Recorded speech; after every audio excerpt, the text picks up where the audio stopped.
Defense Minister sa Pakistan, gikatsawan tungod sa fake Pizza Hut business. Atong papinahon si katropang Raybox. Kalabot nini.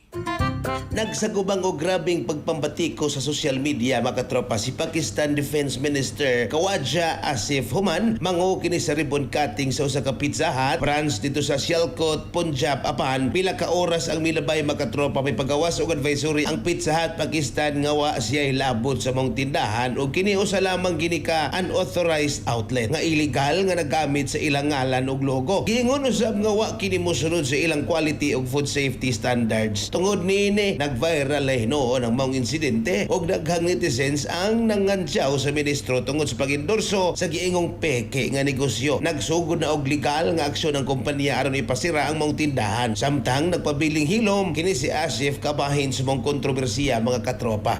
Ay naunsa naman ni taon ni. Anyways, sa atong mga katropang kalalakinan nga grabe kahapo sa lawas ug wala nagyoy igong energy panahon sa kama. Mga katropa, di ay Turbo Food Supplement for Men gama sa Yes to Health Incorporated nga adunay maka og Clavo Huasca nga moy mo pa energy nimo mohatag og boost siya nang imong libido mga katropa nga makakumpati kapag gyud sa imong asawa. Safe imnon 30 minutos sa dili pa inyong labing-labing pag turbo na. Kaysa turbo, wagas ang lakas. Alang sa naghiusang Pilipino para sa Pilipinas, inyong katropang Raybox alang sa balitang espesyal.